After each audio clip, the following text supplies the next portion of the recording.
Diam di dalam paham.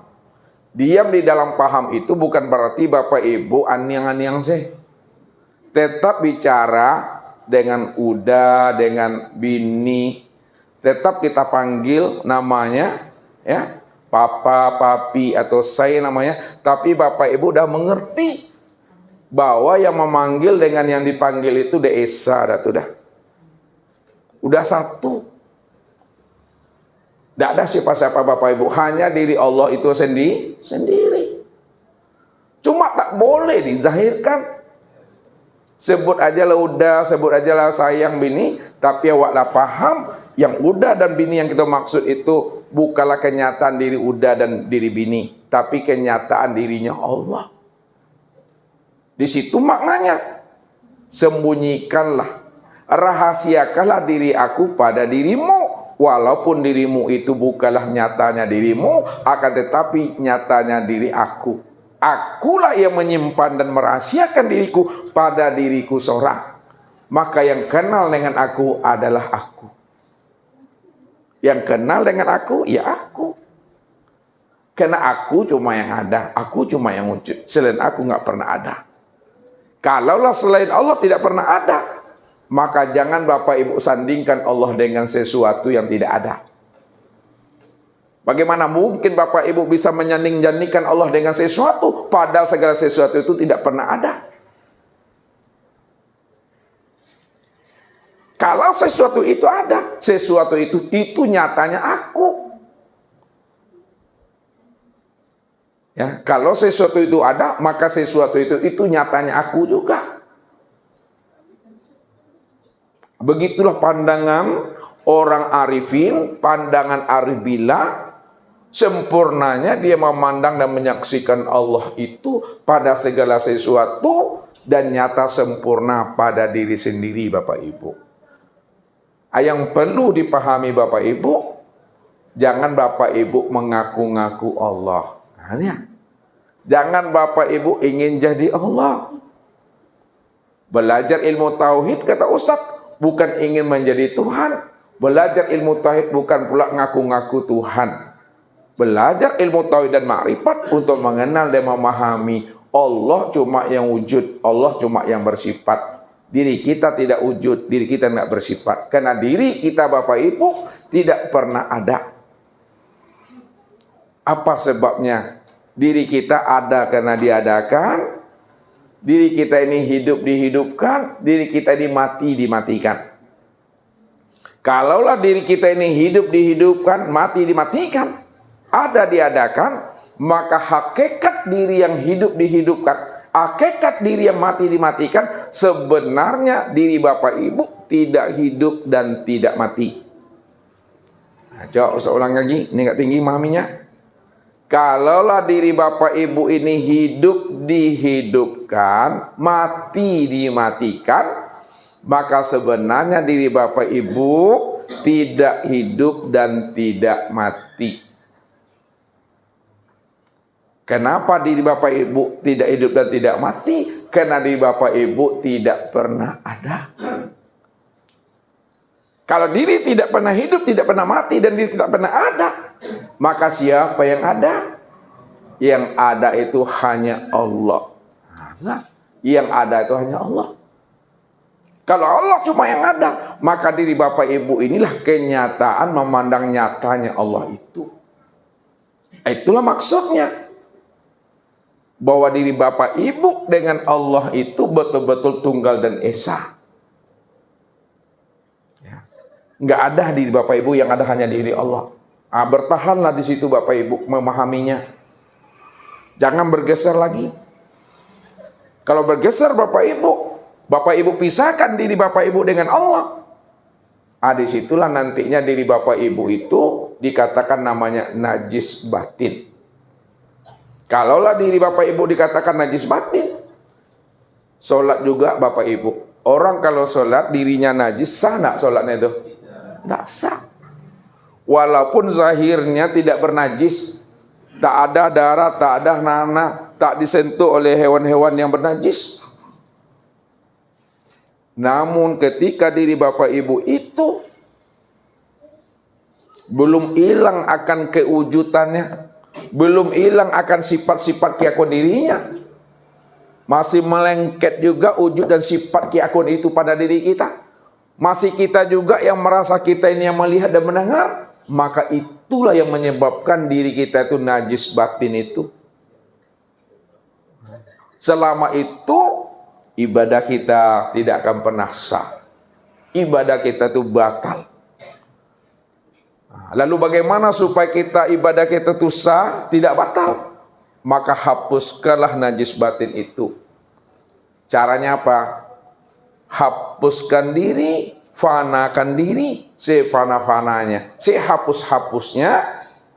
Ketika itu diri Bapak Ibu itu telah bersih dan fitrah. Karena diri yang bersih dan fitrah itu hanya diri Allah semata-mata. Tapi Bapak Ibu bukan Allah. Itu lu saya ingatkan. Diri Bapak Ibu bukan Allah. Diri Bapak Ibu nggak pernah ada. Jangan ngaku-ngaku. Itu maksudnya. Kalau nggak ngaku namanya Fir'aun namanya. Ngaku Allah, ngaku Tuhan itu Fir'aun. Kita tak pernah mengaku-ngaku. Bagaimana kita akan mengaku-ngaku diri kita nggak pernah ada? Kalau ada orang mengaku itu merasa dirinya ada tuh. Sama dengan hamba Allah Bapak Ibu. Kalau ada orang merasa dirinya hamba Allah, itu pengakuan dirinya sendiri, itu merasa tuh ngaku tuh. Tapi kalau Allah yang mengatakan kita ini hambanya, 1000% itulah yang hamba Allah itu. Tapi kalau kita yang mengatakan kita ini hamba Allah, tapi Allah belum mengatakan kita hambanya, baru kita itu disebut mengaku-ngaku namanya. Nah, ini mesti pahami. Makanya Allah bilang, "Fala tuzaku anfusakum huwa a'lamu bimanittaqa." Jangan kamu mengaku-ngaku merasa-rasa dirimu dah bersih, dirimu hambaku, dirimu kekasihku, kamu dah kenal aku. Kalau aku belum mengatakan dirimu itu hambaku, kekasihku, kalau aku belum mengatakan dirimu itu belum mengenal aku, nggak boleh ngaku-ngaku. Kan aku yang lebih tahu siapa yang kekasihku, siapa yang hambaku, siapa yang dah kenal dengan aku yang tahu, kata Allah. Rupanya kita ini hidup tidak boleh ngaku-ngaku Bapak Ibu. Ya. Belajar aja lah baik-baik, istiqomah. Setelah kita sadar bahwa diri kita tidak ada, maka ketika itulah kita mengatakan la haula wala quwata illa billah. Itu cuma pengakuan kita. Bukan kita mengaku Tuhan, tapi kita mengatakan la haula wala quwata illa billah. Tidak ada daya dan upayaku, tidak ada wujudku untuk bisa melihat dan mendengar, melainkan hanya Allah semata-mata. Itu sempurna tuh Bapak Ibu. Kalau sudah sempurna pengenalan diri Bapak Ibu tentang rahasia Allah nyata pada diri, maka apapun amalnya Bapak Ibu, apapun aktivitasnya Bapak Ibu, apapun pekerjaan kita, apapun kegiatan kita, mata memandang, mulut berkata, telinga mendengar, kaki melangkah, tangan meraih, kita sholat, kita berpuasa, kita berzakat, itu yang disebut namanya amal ma'rifat. Amal ma'rifat itu adalah amal yang terpandang akan zat, sifat, asma dan afal Allah saja Bapak Ibu. Tak lagi terpandang akan zat diri kita, tak lagi terpandang akan sifat diri kita, tak lagi terpandang akan asma dan afal diri kita. Yang terpandang itu pada diri kita adalah zat, sifat, asma dan afalnya Allah. Pada saat itu hilanglah diri Bapak Ibu. Itu yang hapus tuh. Itu yang hapus. Nah, kalau dari ini telah hapus, maka Allah itulah yang berdiri dengan sendirinya. Wa an ya'buduni hadza siratim mustaqim. Akulah yang menyembah dan memuji akan diriku sendiri, karena aku cuma yang ada. Aqimis sholata li zikri. Si zikri itulah yang sholat, tidak ada siapa-siapa. Ya, tidak ada siapa-siapa di situ. Yang ada hanya diri Allah semata-mata. Ketika itu, maka Bapak Ibu menikmati aja lah hidup ini lagi. Itu nikmati. Ya. Kalau bahasa Ustadz, menikmatinya kok lapar makan. Ya, kok awi, minum, kok sakit, berubah, kok panek, monjua istirahat, kok kantua, abo lalu, tu saja tu mah. Ya, atu lebih sipek patuh saya bapak ibu, jangan ngoceh-ngoceh je lah. Bagaimana kita akan menjadi kekasih Allah? Itu bahasa turun ke bawah. Ketika duji awak ngoceh-ngoceh dengan Tuhan, nuntut jauh pada Tuhan tu. Itu tuh. Lihatlah Rasulullah. Rasulullah itu gelarnya apa? Habibullah. Rasulullah ya, Al-Amin atau Habibullah, untuk mendapatkan itu banyak ujian yang dititipkan Allah kepada dirinya. Sebagai bentuk apa tuh? Bentuk rahmat, anugerah dan kasih sayangnya Allah. Tapi kalau kita takut diuji Bapak Ibu, lalu mengaku pula kita sebagai kekasih Allah, tak amu tuh. Untuk mendapatkan kekasih Allah, Habibullah. Balumui awak dulu Bapak Ibu. Lihat tuh balumui awak. Ya. Kariang wajah aku rupanya, kuruinya awak. Banyak tuh uban tu tumbuh di kepala, pandang-pandang laleknya awak. Itu pun alun tantunya lulus itu. Tapi kalau nyawa sabar nyawa, insyaallah nyata Bapak Ibu, hidup itu mengalir hasil dari ayat tu Kalau awak berusaha dan memahami hidup mengikuti maunya Allah, di situ baru kita akan menjadi kekasih Tuhan. Inilah rahasianya Nabi diuji, sehingga Nabi bisa menyampaikan rahasia ujian itu kepada kita. Apa rahasianya Nabi diuji lalu disampaikan Nabi ujian itu kepada kita? Iza ahabballahu qaumin ibtalahum. Apabila Allah ingin mencintai hambanya, Allah ingin mengangkat derajat hambanya, Allah ingin meninggikan makom hambanya, maka siap-siaplah kita ini, kata Nabi, kita selalu dititipkan Allah ujian sebagai bentuk sayangnya Tuhan pada kita. Allah ingin meninggikan derajat dan ingin menaikkan makom kita. Tapi kalau Bapak Ibu takut diberi ujian oleh Allah, tidak naik kelas dah Bapak Ibu. Takkan pernah naik kelas dah. Kenapa? Karena awak takut. Awak mengira dan menyangka ujian itu adalah menyiksa awak. Padahal ujian itu sebagai bentuk kasih sayang Tuhan. Allah ingin menaikkan makom itu diuji dulu. Kalau kita ingin tinggi nilai kita, ingin tinggi derajat dan makom kita, siap-siap jatuhkan dulu di bawah. Jatuhkan dulu baju kebesaran awak. Jatuhkan dulu keakuan awak. Kalaulah jatuh keakuan awak, lah tangga pakaian kebesaran awak, pakaian dunia awak, insya Allah baru nampak pati rahasia kilaunya diri Bapak Ibu itu. Jadi untuk mendapatkan itu, betul-betul lepaskan keakuan, lepaskan kebesaran diri kita itu. Jangan kita yang merasa diri kita itu adalah hak milik kita. Hak milik kita tidak ada Bapak Ibu. Hak milik Allah cuma yang ada. Allah yang berhak atas diri kita ini bukan kita Bapak Ibu. Itu yang diri la haula wala quwata illa billah itu. Kalau dah duduk pada makom itu, insya Allah selami dunia, surga, akhirat. Itu maksudnya itu. Ya. Jangan Bapak Ibu gampang, jangan Bapak Ibu khawatir. Inna awliya Allah la khaufun alaihim wa lahum yahzanun. Sesungguhnya wali-wali Allah, kekasih-kasih Allah, tidak pernah dia khawatir dalam menjalankan hidup di dunia, dan tidak pula dia risau dan gamang dalam menjalani kehidupan di akhirat itu. Ya, karena memang dirinya tidak pernah ada sama sekali. Kalau dirinya tidak pernah ada sama sekali dan ada hanya diri Allah, maka disitulah nggak ada khawatir itu lagi itu. Ya, ini rahasianya Bapak Ibu, supaya kita ini betul-betul istiqomah berjalan di atas jalan hidayah dan petunjuk Allah. Jangan kita bimbang, jangan kita ragu. Kalau bimbang dan ragu, itu payah Bapak Ibu. Makanya yakin-yakin belajar, yakin-yakin menuntut. Ya, karena itu sebenarnya yang kita cari. Kalau Bapak Ibu hari ini mati, Anda tidak tahu nak jalan pulang dan kembali kepada Tuhan itu yang perlu. Bagaimana Bapak Ibu memahami jalan pulang dan kembali kepada Tuhan? Inna lillahi wa inna ilaihi raji'un. Sesungguhnya kita ini datang dari Allah dan kembali kepada Allah. Memahaminya itu bagaimana kalau terjemahnya betul? Ya Bapak Ibu, ada yang di Kubang, ada yang di Kuntu. Dari Kuntu sampai ke majelis. Nanti dari majelis pulang lagi ke Kuntu. Itu di ma datangnya, situ pulangnya. Tentu kena rumah di Kuntu tuh balik ke Kuntu. Itu betul tuh Bapak Ibu, secara logika. Karena rumah kita di Kuntu, sekarang kita di sini, tuh pulang lagi ke Kuntu. Tapi kalau Bapak Ibu memahami pulang dan kembali kepada Allah, sama seperti kita pulang ke Kuntu, tak tepat contohnya. Ya, tak tepat jalannya.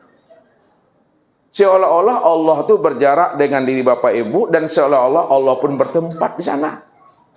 Andai kata Bapak Ibu belum mati, lalu Allah itu di mana? Apakah di aras? Apakah di langit? Atau di mana tempatnya? Gak benar. Kalau kita memahami, kita asalnya dari Kuntu, lalu pulang kembali kepada Kuntu itu. Kalau untuk contoh Allah nggak tepat. Kita berada di bumi sekarang nih Bapak Ibu. Meninggal Ustaz. Tuh encong-encongnya Ustaz menemui Tuhan tuh. Halo, Assalamualaikum ya Allah. Seperti itu. Kayak Ustaz menemui teman. Tak seperti itu. Kembali kepada Allah itu maksudnya. Lihat. Kembali kepada Allah itu maksudnya memahami dan menyadari bahwa diri kita tidak ada, yang ada hanya Allah. Ketika kita telah sadar dan paham bahwa rahasia diri Bapak Ibu tidak ada, maka ketika itu Bapak Ibu telah kembali kepada Allah, karena Allah cuma yang ada. Itu makna kembali. Makanya Bapak Ibu walaupun belum mati, tapi diri Bapak Ibu telah kembali, pulang nyalun dah. Pulang nyalun. Tapi kalau diri ini telah berpisah ruh dengan jasad, barulah sempurna pulang dan kembali namanya. Nah, sempurna pulang dan kembali. Kalau diri Bapak Ibu telah sempurna pulang dan kembali bagaimana pula maksudnya tuh? Awak lapis berpindah alam awak. Ale bertemu Bapak Ibu dengan Allah di barzah tu. Ale bertemu atau tidak tu? Kalau bertemu, bagaimana cara bertemunya? Bapak Ibu walaupun telah sempurna pulang dan kembali lah berpindah alam, tetap Bapak Ibu berjumpa dan bertemu dengan Allah secara sempurna. Kenapa? Karena Allah yang Bapak temu itu tiada lain diri sendiri. Maka di dunia inilah pahamilah bahwa diri Bapak Ibu itulah nyatanya Allah. Inilah wujudnya Allah. Inilah kesempurnaan melihat Allah. Kalaulah ini nyatanya Allah, wujud Allah, kesempurnaan Allah, ketika kita mati, Allah yang kita lihat dan Allah kita saksikan juga nyata pada diri sendiri. Tak mungkin pula Bapak Ibu mati lalu temuinya Allah di mana? Rumah Allah di mana? Alamat Allah di mana? Padahal rumah dan alamat Allah nyata pada diri sendiri. Diri sendiri inilah nyatanya diri Tuhan itu Bapak Ibu. Jangan Bapak Ibu berpikir nanti batis itu bagaimana cara menemui Tuhan. Padahal Tuhan yang kita temui itu pada diri sendiri itu. Itu makna pulang dan kembali itu. Itu jangan ragu memahaminya. Makanya orang-orang yang arif, orang-orang yang telah kasab, yang telah sempurna pulang dan kembalinya, maka di situ dia juga ada halako-halako Bapak Ibu. Ada kumpulan-kumpulannya, itu bahasanya tuh. Ya kalau bahasa Allah tuh irji'i ila rabbiki radiyatan mardiyah fadkhuli fi ibadi wadkhuli jannati. Nah, kalau kita ingin masuk surga, temui Allah dulu. Itu bahasa syariat tuh.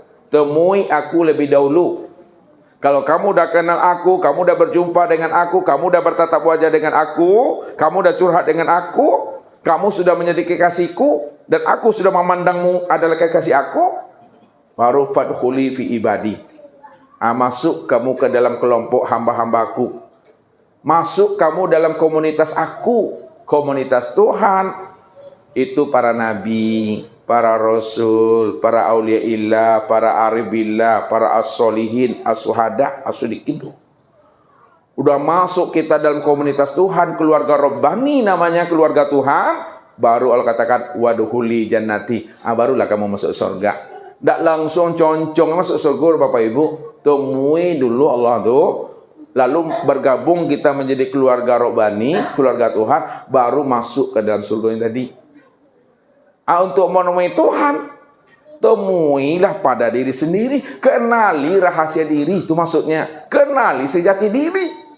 Kalau Bapak Ibu sudah mengenali akan rahasia diri dan sejati diri, bahwa rahasia diri dan sejati diri itulah dirinya Tuhan, maka Bapak Ibu udah bertemu namanya tuh, udah bersuwo, udah bersobok namanya kata Ustaz. Kalau udah bersobok, udah bersuwo tadi, ini yang disebut namanya keluarga Rabbani, keluarga Tuhan. Bukan sebutan, tapi betul-betul keluarga Tuhan itu betul-betul hidupnya rahmatan lil alamin dan rahmatan fil alamin. Wadkhuli jannati, barulah masuk dalam surga aku. Yang surga Allah itu yang mana Bapak Ibu secara hakikatnya? Surga Allah itu yang katakan ridho Allah. Yang dikatakan neraka Allah itu namanya suhtullah. Surga Allah itu adalah bukti nyata akan ridhonya Allah. Ya, bukti nyata ridho Allah. Kalau Bapak Ibu sudah mendapatkan ridho Allah karena kita sudah kenal Allah, maka di dunia inilah Bapak Ibu sudah masuk ke dalam surganya Allah tuh. Di dunia ini Bapak Ibu sudah masuk dalam surganya Allah. Karena surganya Allah itu adalah bentuk nyatanya ridhonya Allah itu. Sedangkan neraka Allah itu juga bentuk akan kemurkaan Allah. Nah, belum kita mati lagi, belum berpindah lagi alam. Tapi kalau kita tidak mengenal Allah, di dunia ini kita telah berada dalam nerakanya Allah itu. Kenapa? Karena neraka Allah itu bentuk daripada kemurkaannya. Surga Allah adalah bentuk dan bukti nyata akan ridho dan kasih sayangnya itu. Itu maknanya, kenali Allah, maka kita akan menjadi kekasihnya, kita akan menjadi sahabatnya, kita akan menjadi komunitasnya, baru masuk dalam surga itu. Itulah ketenangan, itulah kebahagiaan itu. Jadi nggak mencarinya bukan keluar diri, mencarinya ke dalam diri Bapak Ibu. Jangan mencari Tuhan itu keluar diri, nggak akan bersobok Bapak Ibu. Cari Tuhan itu pada diri sendiri. Man talabal maula bi ghairi nafsin faqad dolalan baida. Barang siapa ingin mencari Tuhan keluar daripada dirinya, maka dia akan tersesat yang sangat jauh kata Allah. Takkan pernah dia berjumpa dan bersua dengan aku. Karena aku sebenarnya sudah nyata pada dirinya. Namun dia tidak pernah keluar dari diri aku, dan dia juga tidak pernah keluar dari dirinya. Selama itu tidak pernah dia akan berjumpa dan kenal dengan aku. Mungkin ini Bapak Ibu yang dirahmati Allah. Mudah-mudahan ya dengan waktu yang singkat, waktu yang pendek ini Allah berikan kita kemudahan dalam memahaminya, bahwa diri Bapak Ibu itu tidak pernah berpisah cerai dengan Tuhan. Sejak Allah itu wujud, ya, sejak Allah itu ada, diri kita tidak pernah berpisah. Kenapa tidak pernah berpisah? Karena diri kita ini tiada lain nyatanya diri Allah itu sendiri. Kalaulah diri kita ini adalah nyatanya diri Allah itu sendiri, diri Allah dengan dirinya sendiri tidak akan pernah berpisah itu. Itulah yang mesti dipahami Bapak Ibu. Mungkin itu saja. Sekarang kita buka untuk tanya jawab dan musyawarah. Assalamualaikum warahmatullahi wabarakatuh.